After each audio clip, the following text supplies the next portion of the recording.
Nessa tranquilidade, a gente tem a gratidão de receber hoje os voluntários do Grupo de Amor Exigente.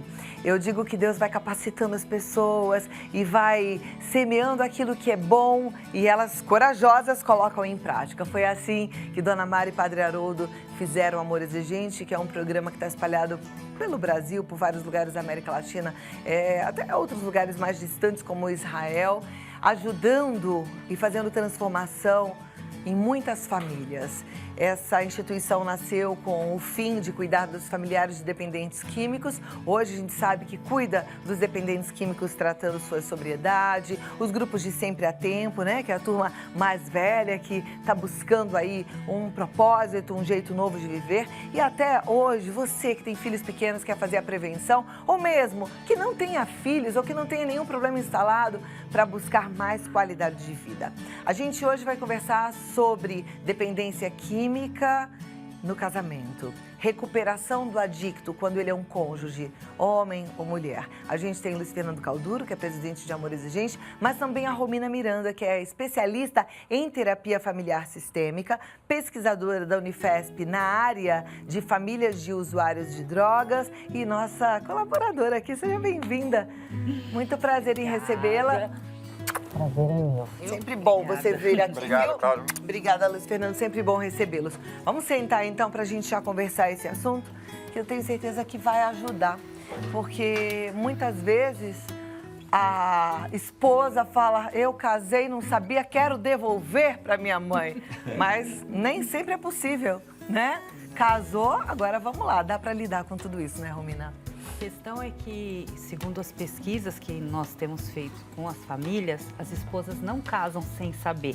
Normalmente, elas já têm um conhecimento de que existe um pequeno uso, mas acreditam que, em função do casamento, do nascimento dos filhos ou de qualquer outra situação de salvamento na família, através do seu amor, elas vão poder ajudá-lo a sair. Então, na verdade, essa questão do engano é um índice bem baixo, mas quando descobrem depois, ainda assim, elas assumem o papel do salvamento, pensando que através do amor, e confundem essa questão, que nós estamos falando de uma doença que independe do que ela fizer em relação ao amor especificamente. E é interessante que quando a esposa ou o marido, né, porque a dependência química acontece dos dois lados, assume esse papel de o salvador da pátria, ele acaba assumindo o papel da codependência, não é isso, Luiz Fernando? Deixa de viver sua própria vida e passa a viver a vida do outro e atrapalha a vida dele e a vida do outro, porque aí facilita e fica com uma baixa autoestima, com sentimentos de culpa. Então, o Amor Exigente funciona muito bem para esse tipo de público também.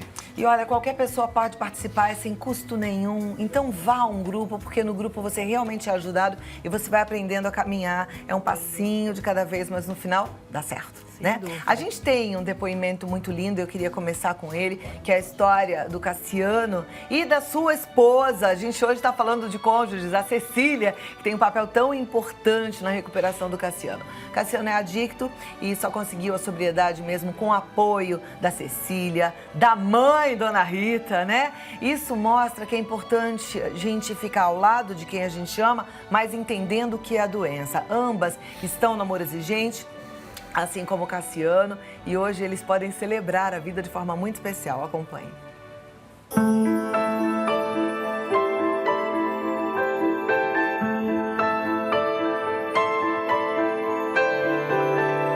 Eu trabalho com a minha esposa, nós temos uma empresa onde ela vende os produtos e eu, Cassiano, faço a parte de entrega e instalação dos produtos. E minha esposa começou a ficar com uma pulga atrás da orelha porque a grana não voltava para casa mais como ela deveria voltar. E as mentiras foram aumentando, para cada vez mais o uso aumentou e cada vez mais eu mentia mais para acobertar os gastos que eu tinha com drogas. É um choque muito grande, porque a gente vê isso na TV, né, vê fora do meu convívio familiar, nunca teve histórico, né? Então, para mim, foi muito chocante, foi um trauma muito grande na época. E as coisas foram se afunilando. Minha esposa e minha mãe se juntaram, começaram a trocar informações, né? E começaram a procurar ajuda. Eu tive que aprender a amar uma pessoa na pior forma dela, né? E ele se apresentou assim para mim, na pior forma dele. né? Ele não tinha mais objetivos, não tinha mais nenhum tipo de sonho, vivia como um zumbi, vivia para uma substância química, no caso a cocaína. Eu escolhi usar drogas, elas não. Eu coloquei elas sem escolha nessa história. Então elas procuraram realmente entender como funcionava a adicção para poder me oferecer algo de bom e uma saída. Eu sempre tive minha esposa e minha mãe ao meu lado. Minha esposa foi a verdadeira vilã dessa história, porque ela começou a perceber tudo o que acontecia dentro da nossa casa e eu odiava isso, porque ela estava me desmascarando, né? Hoje eu percebo que ela é a melhor pessoa da minha vida, junto com a minha mãe, não tem preço o que ela fez por mim, a coragem dela, a garra dela, a perseverança dela. O que eu via? Que ele era um pai maravilhoso, mas antes disso ele foi um filho um dia. Ele foi uma pessoa, um filho, um irmão, e eu observei muito isso quando a gente casou. Ele sempre teve um amor muito grande pela família dele, respeito pelas pessoas, eu tinha que valer a pena. Ele não era aquilo que ele se tornou, ele era mais que isso, né? Então sim, vale a pena pelo menos você tentar. Você segurar a mão da pessoa, porque afinal de contas é uma doença que eles adquirem, ninguém quer ficar assim. Eu tenho toda a consciência que sem o apoio da minha família, da minha esposa Cecília, da minha mãe Rita, eu não conseguiria. O apoio delas foi fundamental para a minha recuperação e para mim ser quem eu sou hoje novamente.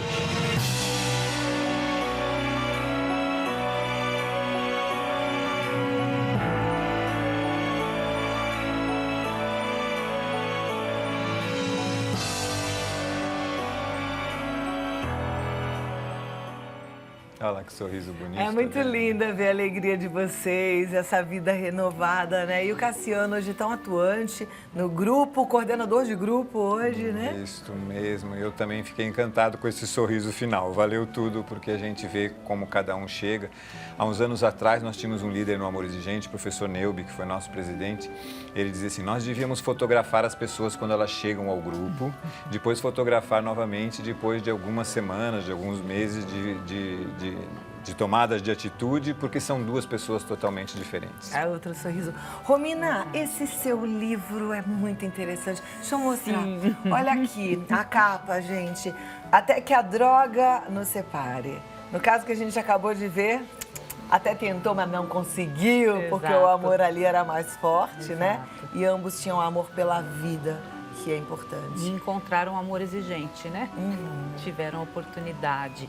Aqui no livro você fala sobre codependência. Isso. O que é a codependência? Então, no contexto do uso e abuso de substâncias, a codependência é o transtorno que afeta os familiares de usuários de substâncias. Então, no livro eu falo a respeito desse transtorno, das características, de tudo aquilo que a gente vivencia quando a gente é codependente e como o amor exigente, que é uma experiência pessoal minha também, nos ajuda a encontrar o caminho da recuperação da codependência. Ou seja, como que nós, familiares, podemos nos cuidar para então termos condições de cuidar do nosso ente usuário. Como é que a gente pode se cuidar quando a gente tem um usuário que aí, olha, minha amiga mãe lá, ela já não dorme mais, a esposa, ela não consegue parar de investigar a vida do marido, de tentar descobrir se ele usou, se ele não usou droga, ela está completamente desnorteada. Na verdade, nas nossas experiências de subgrupos de cônjuges, é justamente isso que a gente vê, é uma ausência de si para cuidar do outro. Então, não se vê, não se reconhece, não se cuida.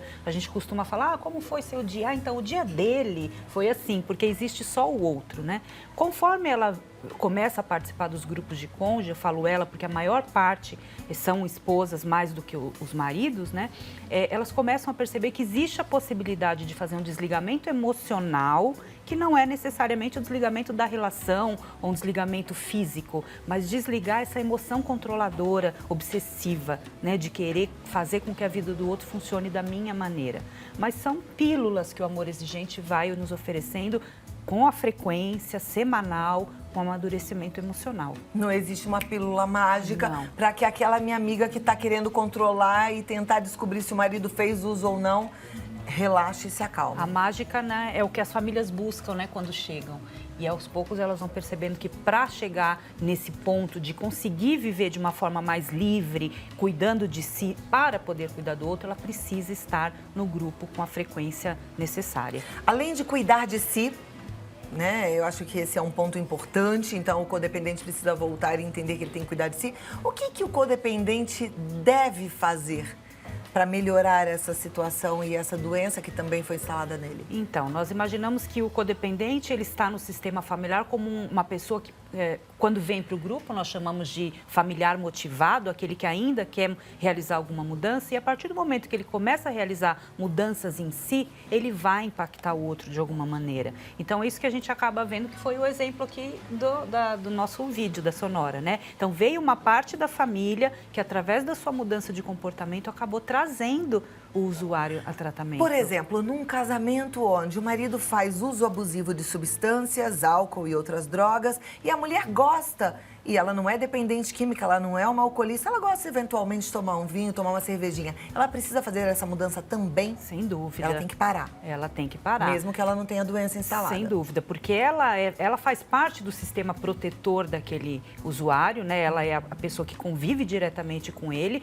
e se ela for uma pessoa facilitadora do uso, certamente ela vai ou levá-lo à recaída, ou o casamento pode acabar não tendo continuidade para que ele se mantenha sóbrio, né? Se a mulher já percebeu que aquele grupo de amigos que chama todo final de semana para o churrasquinho, para baguncinha, acaba gerando nele esse descontrole, ela precisa aprender a dizer não para esse tipo de saidinha, mesmo que ela sinta também prazer em estar no meio desse grupo? Sim, e acontece, porque quando a mulher não tem a questão da dependência, ela sente prazer e não necessariamente vai ter problemas. Mas se a pessoa que ela escolheu para conviver tem uma situação de família, uma situação em que a família vai ter que, unida, auxiliá-lo a vivenciar esse processo. O marido que passa mal no final de uma festinha como essa e fica bêbado, acaba pagando uns micos, né?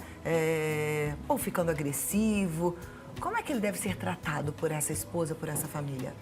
Normalmente, as famílias têm o hábito de, enraivecidas ali pela questão do uso, tomar atitudes no uso da substância. Então, ela vai chegar em casa, vai brigar, vai dizer que passou vergonha, vai pedir que ele prometa que não faça mais. Eu acho que aí está um dos maiores erros da família. A gente quer resolver as questões na hora que é errada, né? E aí, no caso, ele promete. Daí, no dia seguinte, ele volta ao uso, aí a esposa, mas ele me prometeu, como se aquilo tivesse tido alguma validade, né? Então, nós precisamos entender quais são os momentos mais adequados para abordar a questão, não só para ele, mas para nós, porque naquele momento, vindo de uma festa, como você está citando, a raiva é geral, a frustração, todos os sentimentos estão muito exaltados, né? Não adianta conversar com o adicto quando ele está sob efeito de substância? Não adianta. Ele não vai entender nada mesmo? Não vai entender, e eu também não vou ter condições de expressar assertivamente aquilo que precisa ser falado. Então, essas conversas, elas não levam a nada.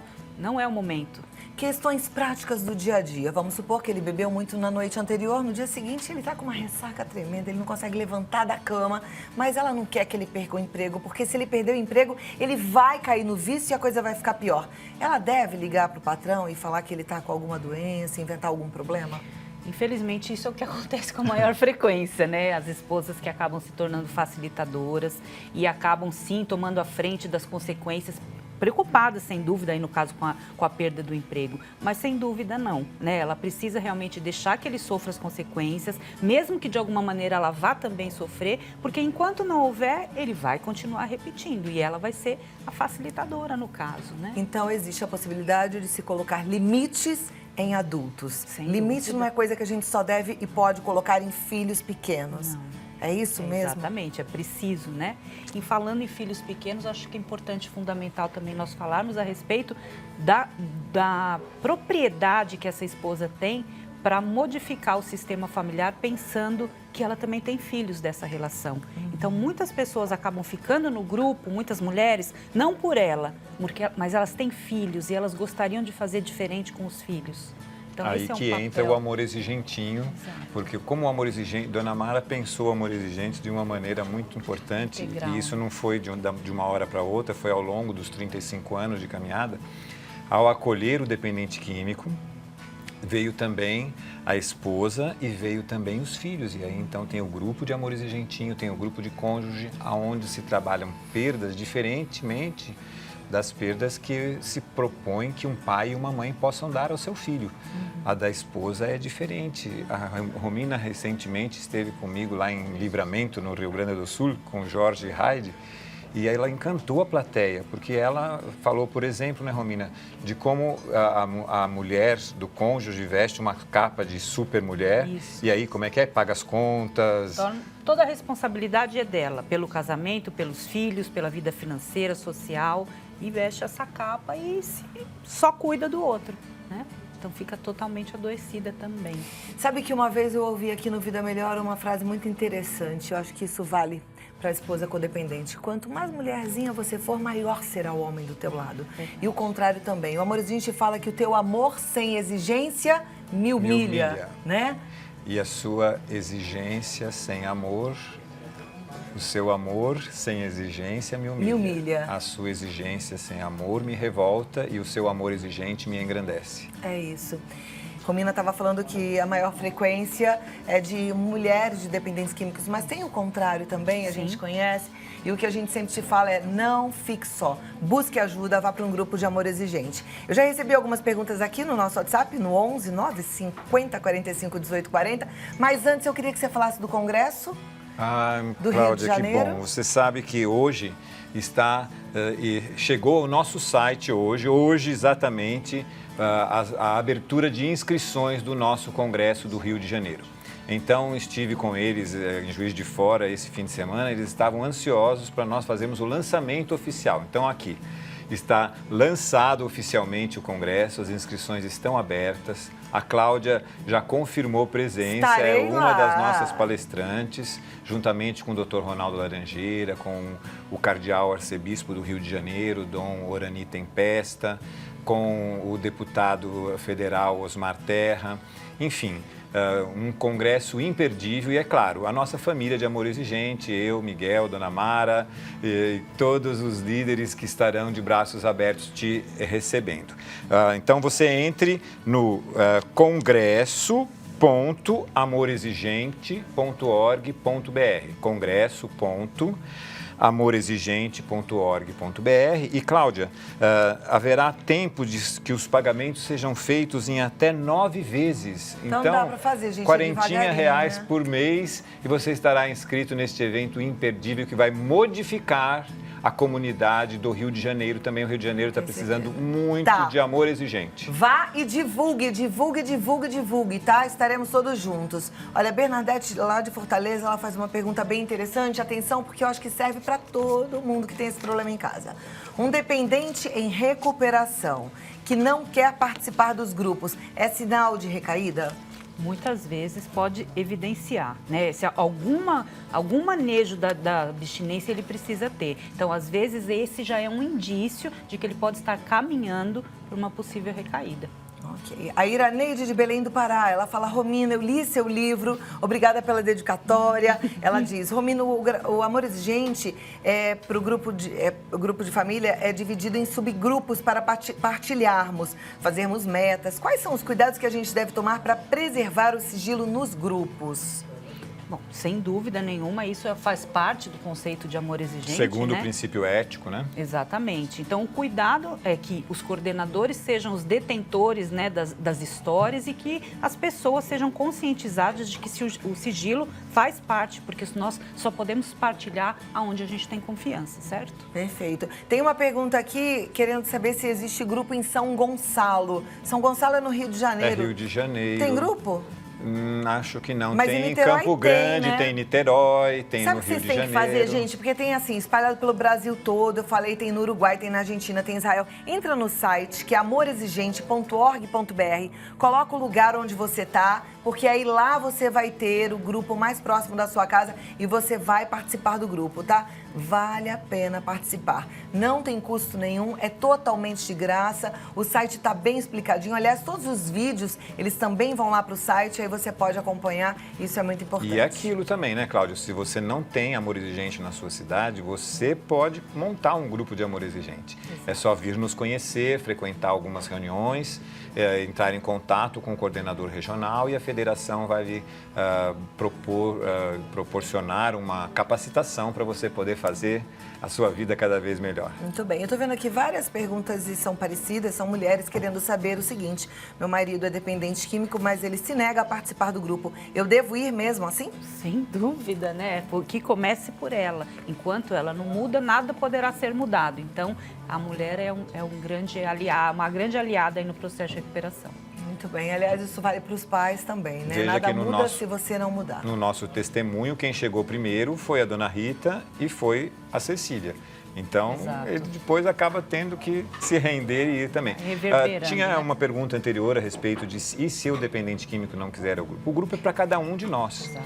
Então, se ele não quiser ir e fizer o seu tratamento em outras instâncias, eu sinto muito porque eu acredito muito em grupo de apoio, mas a recuperação é possível também. Individual. Né? Perfeito.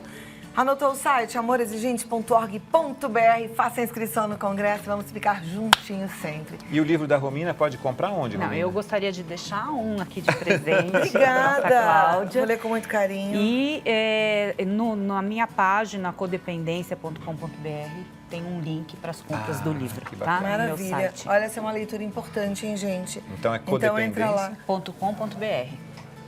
Como é que é? Codependência.com.br. Entra. Vale a pena. Muito obrigada, força, Obrigada a fé e você, alegria. viu?